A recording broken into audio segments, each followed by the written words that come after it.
Yeah, it seems weird to me that it shakes like that. You don't notice it going down the road, but something at night over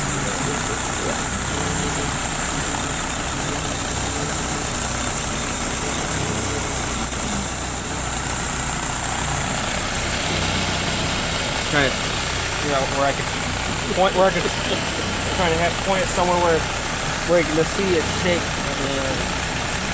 It might not pick it up on the camera. I don't see it at all.